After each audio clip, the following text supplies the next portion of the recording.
Hi everyone, it's Elaine from BKK South Africa, and today I'd like to perform an informative guide or an experiment into how we can best look after our hooks to prevent corrosion for as long as possible.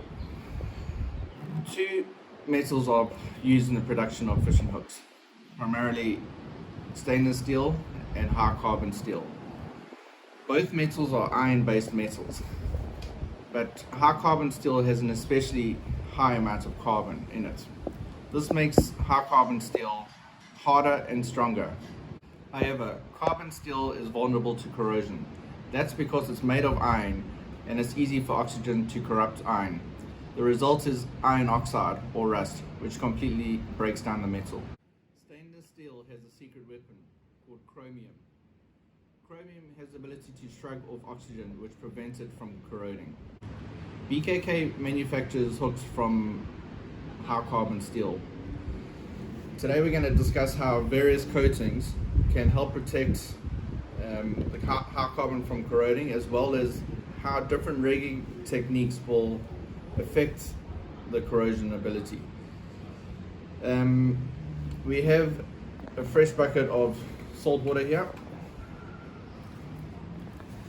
which we collected from the Indian Ocean behind me. We've laid out 13 different cups of fresh salt water. We're going to look at different hooks, models, coatings, using ferrocarbon, stainless steel wire, stainless steel cable. There's that stainless steel wire again. Today's experiment will show a process called galvanic corrosion. This occurs when one metal causes another metal to break down. For this corrosion to start, three things are required. You need one metal, in this case high carbon steel, which acts as an anode, and stainless steel, which will act as a cathode, and an electrolyte such as moisture or water. In this case, the most hardest version is salt water. Some metals are more likely to give away electrons, and some are more eager to take them in. Metals such as stainless steel and lead are considered higher noble metals than high carbon steel. In other words, they are more willing to take away electrons from high carbon steel. So when they're mixed together in water, stainless steel is going to pull electrons away from the high carbon steel. That is going to cause corrosion. So today we are looking at different rigging versions. Okay, we're going to look at the big game trolling hook, the Makara, which has a tin coating. We're going to look at, if you rig it with nylon, what it does. If you rig it with cable, which most big game lures are rigged with, and then if we try to isolate the stainless steel from the high carbon steel by using a little bit of plastic tubing, as you can see there just before the crimp. Then we're going to look at your inline heavy circles with the ultra anti-rust coating. So we're going to look at different rigging. We're going to look at normal nylon. We're going to look at nylon, but we're going to scratch the surface with a knife to show the rock and surf application of cutting cotton. And then if you rig your hook with stainless steel cable or nylon coated cable, it's going to have the same effect. We're going to look at the heavy circle SS coating, which is basically your Teflon coated hook, which should rust a lot quicker than any other coating. We're going to look at rigging with the BKK Raptor Z Ultra Anti-Rust coating. So we've got the three options again. We've got stainless steel rigging for big game. This time we're going to use a little piece of the tubing to see if we can isolate the two metals. We're going to look at a nylon trace and then the standard cutter trace. And then we're going to look at the BKK Viper, which is a tin coating with the same three options again. Okay, so what I'd like to do in this experiment is soak all of these different rigging and different coating hooks for a 15-hour period, and then tomorrow morning we're going to pull these out and we're going to have a look at how these have been affected. First of all, I'd like to take the ultra anti-rust coated hook. This is a rock and surf application. Now you've done your bait, you've thrown it out, and now you wind it back and you've got cotton all over your hook, so you're going to be scraping and cutting your cotton off. And what this is now doing is exposing the high carbon steel directly to the electrolyte. Okay, so our first hook,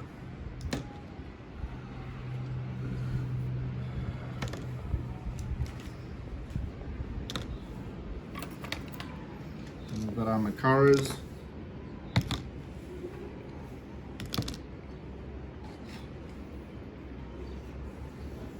our Raptor Zs,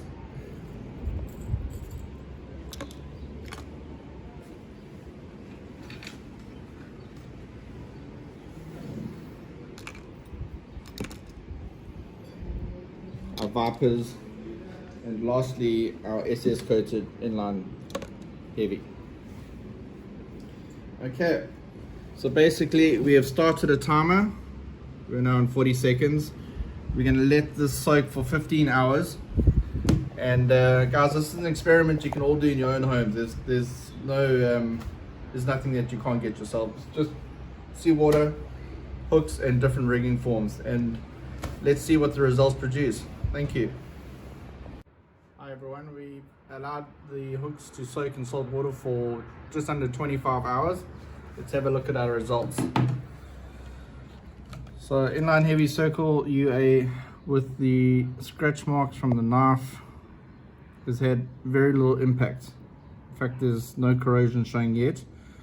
What we're going to do with all these hooks, we're going to rinse in fresh water, and then we're going to have another look at them in about 5 days time.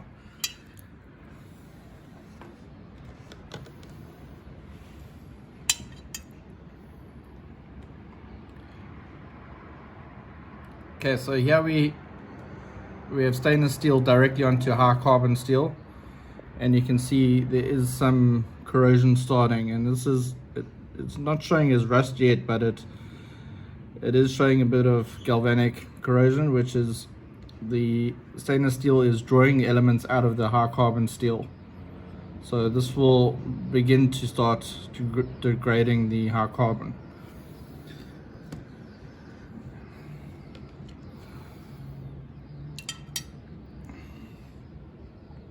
Inline heavy circle UA with nylon rigged, absolutely no corrosion whatsoever.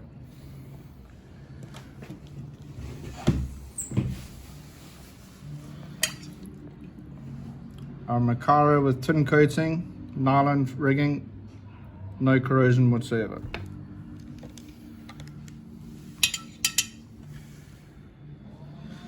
Macaro with tin coating and stainless steel cable rigged directly to the hook. As you can see, galvanic corrosion starting as well.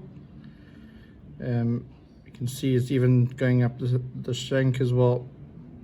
It's definitely starting to affect the high carbon steel. I suspect in a few days this will continue with the moisture in the air.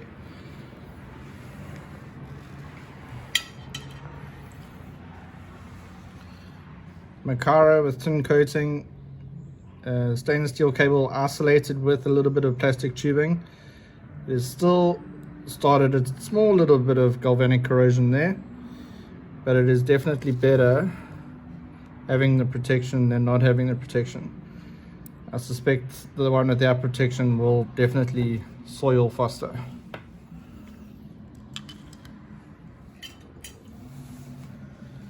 A Raptor Z treble, direct to stainless steel cable, and there's no sign of corrosion at this stage.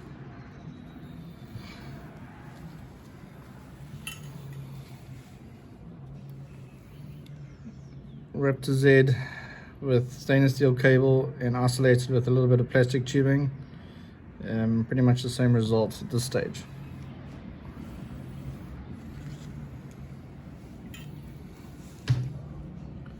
Raptor Z connected to nylon, no corrosion.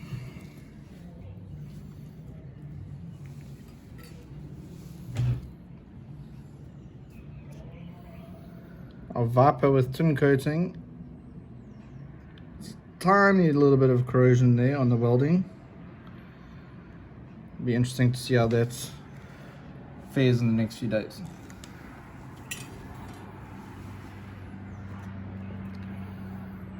Our Viper with stainless steel, there's a little bit of corroding there on the weld, it's the same place.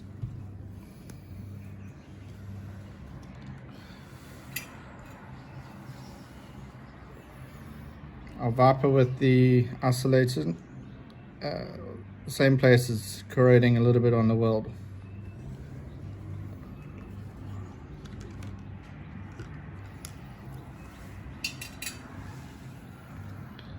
Our heavy circle with the SS coating, no sign of corrosion with the nylon. So there's a little bit of discoloration there, but it's not corrosion. Okay, so we'll dry these off in fresh water and let them sit for another 5 days, and then we'll have a look at those results. Thanks. Hi everyone, we've allowed our hooks to rest for the last 5 days now. So what we did is we rinsed them in fresh water, and then we placed each hook individually into a sealed bag. So let's have a look if there's been any further deterioration on the hooks. So this was our heavy circle with SS coating, Teflon coating. As you can see, there appears to be no corrosion at all.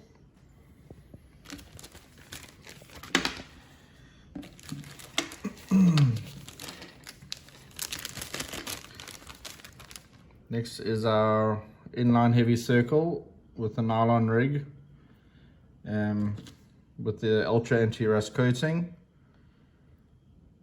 No corrosion at all.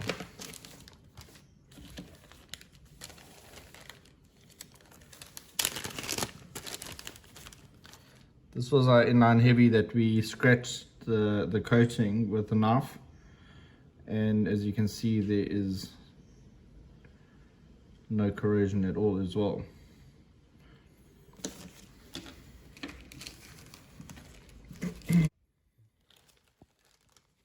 Okay, next we have the inline heavy circle with the stainless steel rigging, and as you can see, we've got that galvanic corrosion starting. Can you see in the lights?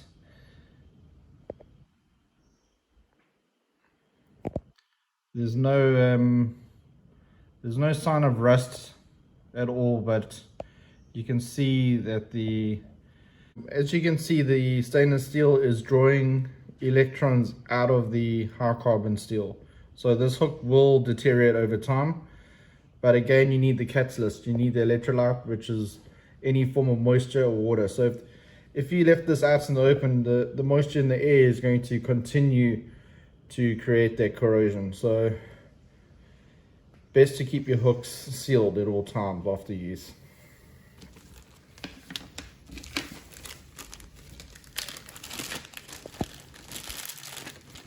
Our next model was the Makara with the tin coating and nylon rigging. There's no corrosion at all.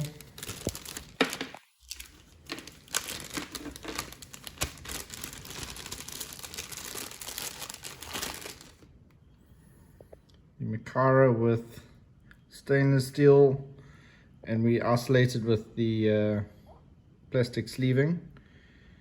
Very, very slight corrosion, galvanic corrosion, as we witnessed the day after we took it out the salt water, and that's just in that area where it was welded closed. Other than that, the hook doesn't show any sign of galvanic corrosion.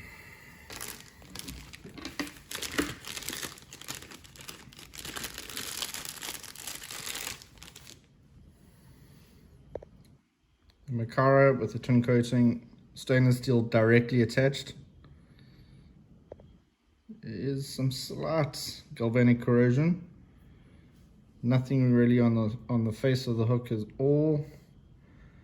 So all in all, it's lasted pretty well. I think that's originated from the welding.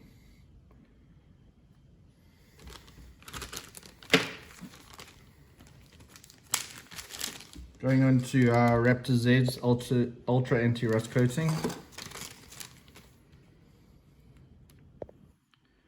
Stainless steel directly in contact. There is no sign of corrosion.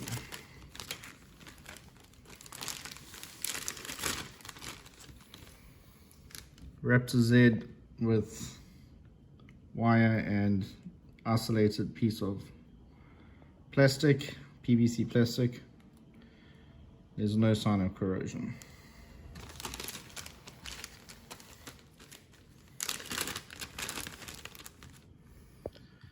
Raptor Z nylon rigging, no sign of corrosion whatsoever.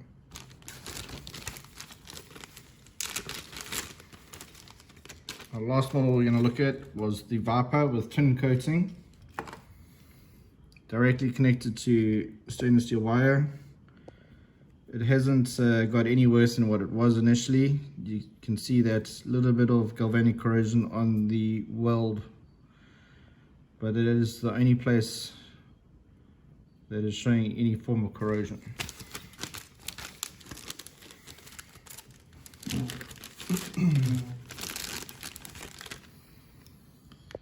Viper with nylon coating, absolutely no sign of corrosion.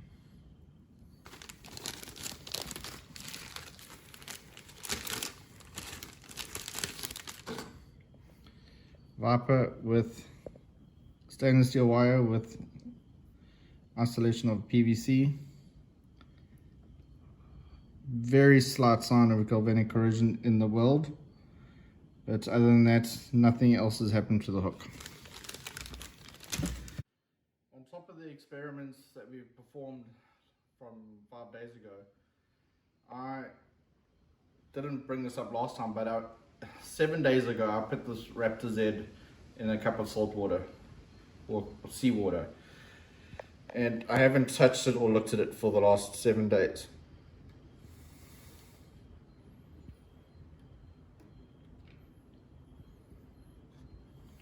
I'll tell you one thing, it's still very sharp.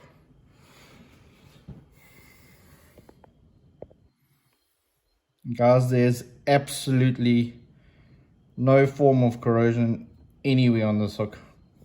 This hook has been sitting now for 7 days in salt water and is absolutely perfect. This is an experiment that anyone can do in the comfort of your own home.